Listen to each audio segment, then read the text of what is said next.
Perkenalkan, saya Angel Violina Sipahutar, NIM 2105 112535, kelas 21C Prodi PGSD Universitas Riau. Di sini saya akan membuat video tentang organ pokok tanaman keladi dan bunga kertas. Video ini dibuat sebagai ujian akhir semester mata kuliah konsep dasar IPA oleh dosen pengampu Bapak Mahmud Alpusari MPD. 1. Tanaman keladi.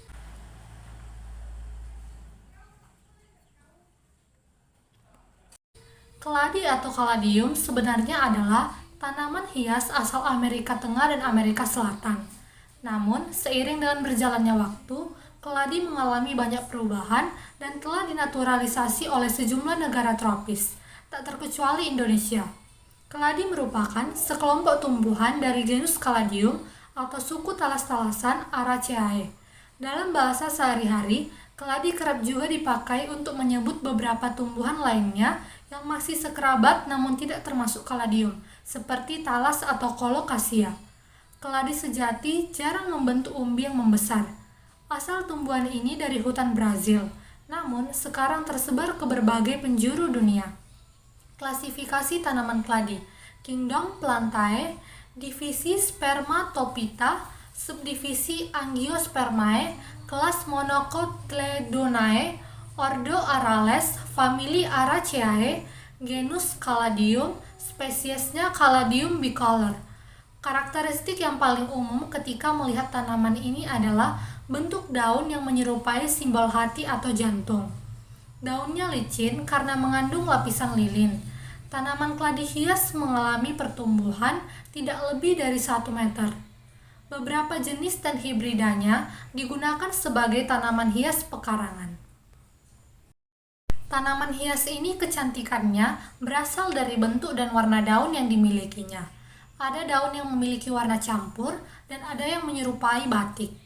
Keladi hias merupakan tanaman yang membutuhkan asupan cahaya yang cukup agar tumbuh dengan optimal. Keladi ini akan mudah hidup pada media yang tidak terlalu padat.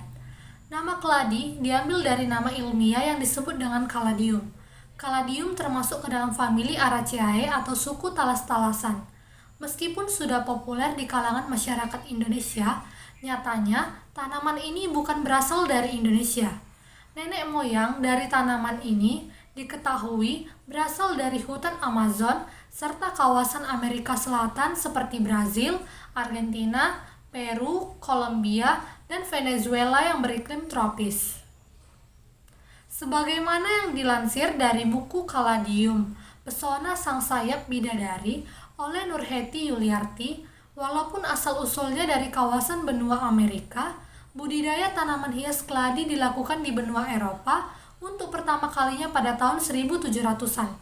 Untuk Amerika sendiri, baru mulai membudidayakan tanaman cantik ini pada awal abad ke-20. Morfologi tanaman keladi atau kaladium. Tanaman keladi memiliki ciri utama dengan daun yang melebar, berbentuk anak panah atau kuping gajah.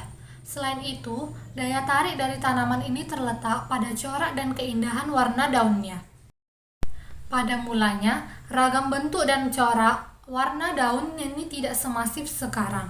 Sejak pertama kali dikenal, tanaman keladi hanya memiliki 2 warna, sehingga disebut dengan Caladium bicolor. Melalui persilangan selama ratusan tahun, barulah kaladium dengan ragam coraknya muncul. Berikut ini beberapa morfologi yang bisa kita pelajari dari tanaman hias keladi. Yang pertama, bentuk daun. Bentuk daun tanaman keladi sangat beragam, tetapi secara umum dapat dikelompokkan menjadi 5 jenis, yaitu yang pertama daun hati. Berbentuk mirip simbol hati dengan tangkai besar yang berujung di bagian tengah daun. Artinya, daun ini berbentuk daun ramping dengan ujung menyempit. Telinga daun melebar dan membelah sampai ke tangkai. Untuk bagian tepinya, biasanya ada yang bergelombang bergantung dari jenis kaladiumnya. Yang kedua, daun bulat. Daun jenis ini bentuknya mirip dengan daun hati, tetapi lembaran daunnya lebih membulat sesuai dengan namanya. Yang ketiga, daun panjang. Berbentuk daunnya ramping dengan ujung lancip. Telinga daunnya membelah di bagian tengah sampai ke tangkai daun. Bagian tepi daun ini umumnya bergelombang. Yang keempat, daun bambu.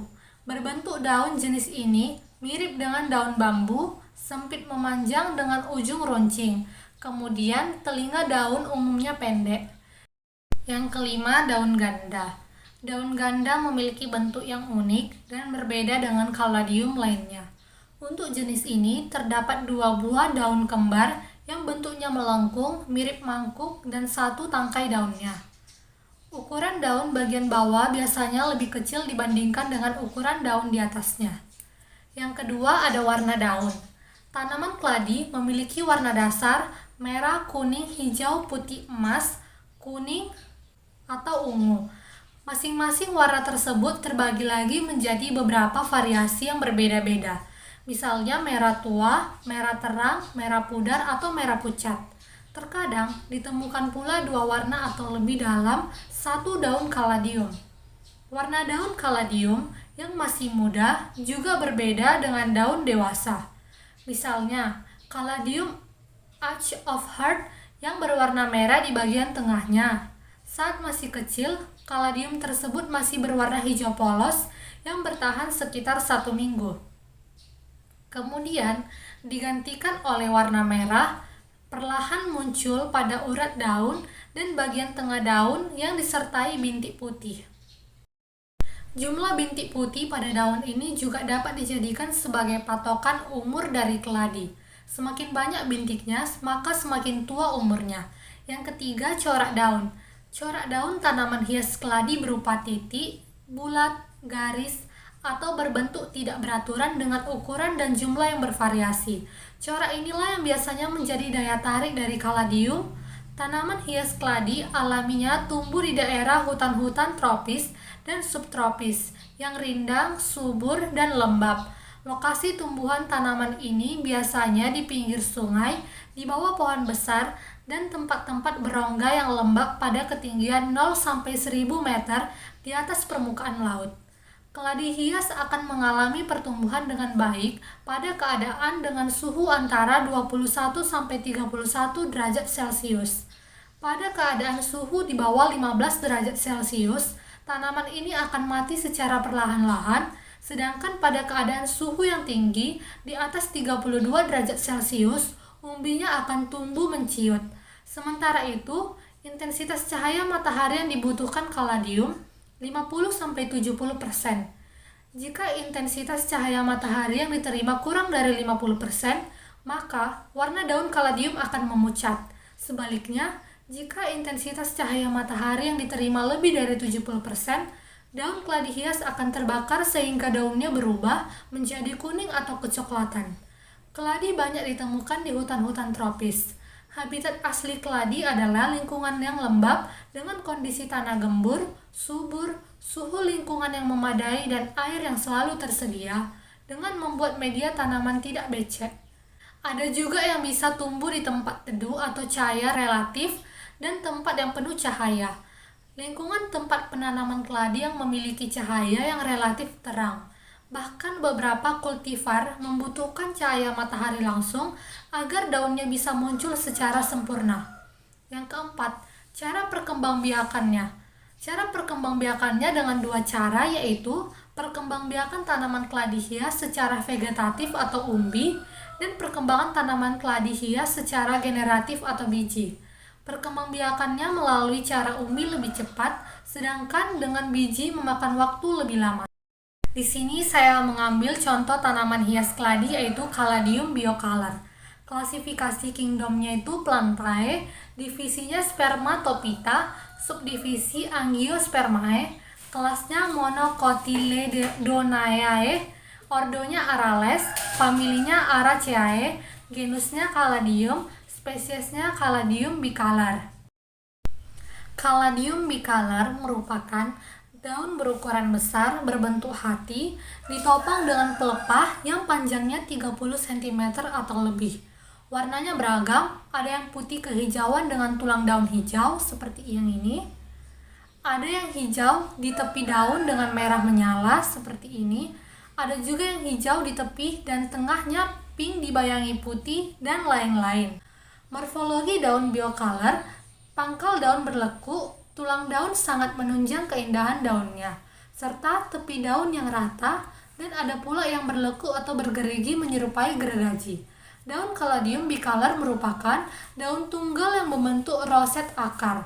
Bentuk perisai persegi dengan garis tengah 15-30 cm. Permukaan daun licin dan pertulangan daun menjari. Mengenai daun tunggal dan roset akar, Gembong Titrozoepomo berpendapat bahwa daun tunggal adalah daun yang pada tangkai daunnya hanya terdapat satu helaian daun saja. Roset akar yaitu jika batang amat pendek sehingga semua daun berjejal-jejal di atas tanah, jadi roset itu amat dekat dengan akar. Hampir semua jenis keladi tidak berbatang, tetapi membentuk pelepah atau tangkai daun dan daun yang bentuknya sangat bervariatif, segitiga, oval, bulat, hingga panjang. Batang biasanya tumbuh horizontal seperti umbi kentang atau umbi famili Zingiberaceae. Batang keladi merupakan umbi batang yang umumnya tidak mempunyai sisa-sisa daun atau penjelmaannya. Oleh karena itu, seringkali permukaannya tampak licin. Buku-buku batang dan ruas-ruasnya tidak jelas karena tidak adanya daun, sehingga seringkali dinamakan umbi telanjang atau tuber nudus. Salah satu ciri khas keladi adalah bentuk bunganya yang memiliki tonjolan bulat, memanjang, dengan ujung tumpul yang disebut spandix atau dibungkus seludang yang disebut spata. Bunga pada Caladium bicolor merupakan bunga majemuk dengan bentuk bongkol, tangkainya silindris, mempunyai panjang 28-40 cm. Pangkal tangkai dilindungi seludung bunga. Benang sari mengumpul membentuk gada berwarna kuning dan mahkota bunga satu helai berwarna putih. Bunga terletak di ketiak daun. Yang kedua ada bunga kertas atau bougainville. Bunga kertas atau bougainville adalah tanaman hias populer. Bentuknya berupa pohon kecil yang sukar tumbuh tegak. Keindahannya berasal dari seludang bunganya yang berwarna cerah dan menarik perhatian karena tumbuh dengan rimbun. Seludang bunga ini kerap dianggap sebagai bagian bunga, walaupun bunganya yang benar adalah bunga kecil yang terlindung oleh seludang. Bunga kertas mempunyai bagian tanaman yang berwarna-warni, oleh karena itu menjadi tanaman hias yang sangat populer karena kecantikannya, warna, dan cara merawatnya yang mudah. Klasifikasi ilmiah bunga kertas. Kerajaannya Plantae, divisinya Magnoliophyta, kelasnya Magnoliospida, ordo Caryophyllaceae, famili Nyctaginaceae, genus Bougainvillea, spesies Bougainvillea butiana, Bougainvillea glabra, Bougainvillea peruviana, Bougainvillea spectabilis, Bougainvillea spinosa. Bunga kertas atau bunga bougainvillea adalah salah satu tanaman bunga hias yang termasuk dalam famili Nyctaginaceae. Tanaman bunga ini berasal dari Amerika Selatan. Tanaman bunga ini memiliki bentuk pohon yang kecil dan susah untuk tumbuh tegak. Spata atau seludang bunga pada tanaman bunga ini memiliki ukuran yang cukup besar yang tumbuh menyelubungi seluruh bagian bunga majemuk sebelum mekar. Spata tersebut berukuran tipis dan memiliki ciri seperti kertas. Warna bunganya beragam, ada putih, merah muda, kuning, dan lain-lain. Batang bunga ini memiliki duri tajam dan bercabang. Pada waktu tanaman ini berbunga, tanaman ini mempunyai kebiasaan merontokkan beberapa daunnya. Bentuknya adalah pohon kecil yang sukar tumbuh tegak yang memiliki seludang bunga. Tanaman ini disebut bunga kertas karena bentuk seludang bunganya yang tipis dan mempunyai ciri-ciri seperti kertas. Nama Inggris bunga ini adalah Bougainvilleae, yang diambil dari nama Sir Louis Antoine de Bougainville, seorang prajurit Angkatan Laut Prancis. Antara jenis bunga kertas tersohor antara lain Bougainvillea Elizabeth Angus, Bougainvillea Red, Bougainvillea Pultoni, Bougainvillea Easter Parade, dan Bougainvillea Lady Mary Baring. Perawatannya pun mudah, tidak memerlukan waktu yang lama karena spesies tumbuhan ini sangat sesuai ditanam di kawasan beriklim tropis dan khatulistiwa seperti negara kita, dan bisa tumbuh hingga 10 meter tingginya. Batang tanaman bunga ini agak keras. mempunyai duri yang bercabang-cabang. Perkembangan biakannya pula hanya memerlukan keratan batang yang disemai di dalam bungkus plastik atau pot dengan cara mudah. Selain itu, tanaman ini juga mempunyai sulur yang rapat-rapat, daun yang lebar, dan berbentuk bujur tirus yang mampu membentuk rimbunan pokok di kawasan halaman rumah atau juga sebagai tumbuhan pagar di kawasan yang menarik. Morfologi bunga bougainvillea. Bunga kertas atau bougainvillea yang terdiri dari aneka macam warna ini memiliki ciri-ciri sebagai berikut.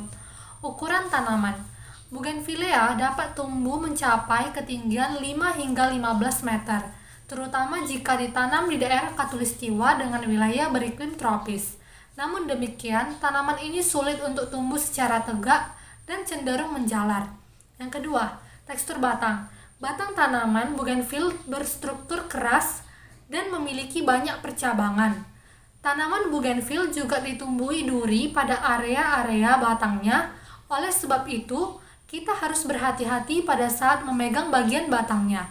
Yang ketiga, bentuk bunga. Bunga bougainvillea berukuran kecil dan menyerupai bentuk trompet. Terdiri dari 3 kelopak dan dilapisi dengan seludung bunga.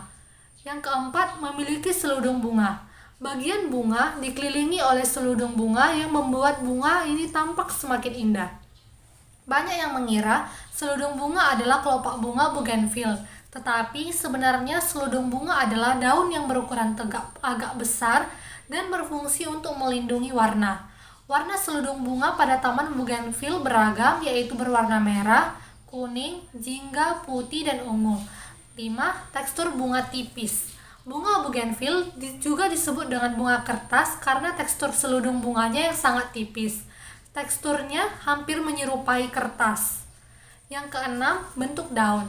Daun tanaman bougainvillea berbentuk lebar dan bentuk bulat telur. Namun, ada juga yang berbentuk elips atau bujur tirus. Bagian ujungnya meruncing. Daun bougainvillea merupakan jenis daun tunggal. Panjangnya dapat mencapai 4-10 cm, sedangkan lebarnya kira-kira 2-6 cm. Daun tanaman ini dapat tumbuh dengan sangat rimbun, oleh karena itu, tanaman bougainvillea sering dijadikan rimbunan pokok untuk pekarangan rumah. Selain itu, bisa juga dijadikan tumbuhan pagar agar pagar tampak lebih menarik dan indah dipandang. Tanaman bougainvillea akan merontokkan beberapa daunnya saat bunganya mekar. Namun, daun yang rontok tersebut tidak terlalu banyak dan tidak sampai habis. Tumbuhan bougainvillea yang hidup di alam liar mampu tumbuh hingga 5-10 meter, sedangkan jika dijadikan tanaman hias, umumnya pertumbuhannya tidak begitu maksimal. Biasanya tanaman ini dibiarkan tumbuh setinggi 1 meter. Selain itu, menjadi tanaman hias, bunga bougainvillea juga dapat digunakan sebagai bahan bonsai. Bonsai bougainvillea berukuran mungil dengan ukuran bunga yang tumbuh sangat rimbun. Walaupun tanaman ini berukuran kecil dan berbentuk corong, tetapi memiliki banyak manfaat. Contohnya saja adalah untuk hiasan rambut, campuran bunga untuk upacara siraman, dan sebagai kegunaan di upacara pemakaman bagi bangsa Tiongkok dan India. Tarikan mempesona bunga ini menjadi perbincangan penduduk di negara kita karena terkesan dengan bentuknya dan warnanya yang menarik hati. Warna bunga ini terdiri dari berbagai macam-macam seperti jingga, merah menyala, merah jambu, merah pucat, kuning, ungu, putih, dan berbagai campuran warna. Sedikit perawatan ringkas, penyiraman air, dan pemupukan sempurna mampu mengembalikan kesegaran tanaman bunga kertas ini dalam jangka waktu kurang 2 minggu. Dan jika ingin tanaman bunga kertas ini berbunga seterusnya, kita hanya perlu mengurangi pemberian air dan pupuk, lantas meletakkan pot tanaman di tempat yang terkena sinar matahari. Manfaat tanaman bunga kertas bagi kesehatan yang pertama adalah obat resistensi insulin. Bunga kertas memiliki kandungan senyawa pinitol yang dipercaya dapat menyembuhkan masalah resistensi insulin. Yang kedua, bunga bougainvillea dapat mengobati batuk. Manfaat bunga kertas berikutnya yaitu bisa mengobati batuk yang parah. Kita hanya perlu memanfaatkan bagian kulit batang dengan cara dikeringkan terlebih dahulu, lalu tumbuk hingga benar-benar halus dan campurkan dengan 1 gelas air matang, kemudian kita minum sampai habis. Yang ketiga, dapat mengatasi masalah pencernaan. Bunga bougainville juga bisa mengatasi masalah pada pencernaan seperti asam lambung, diare, perut kembung, sehingga usus akan kembali tenang. Yang keempat, menyeimbangkan sistem pencernaan. Akar bougainville mengandung efek pencahar, yaitu untuk melancarkan buang air besar. Di sisi lain, daun bougainville bisa menyebabkan konstipasi, sehingga bisa digunakan untuk obat saat mengalami diare. Demikian penjelasan dari saya, semoga bermanfaat bagi teman-teman sekalian. Jangan lupa like, comment, and subscribe. Terima kasih.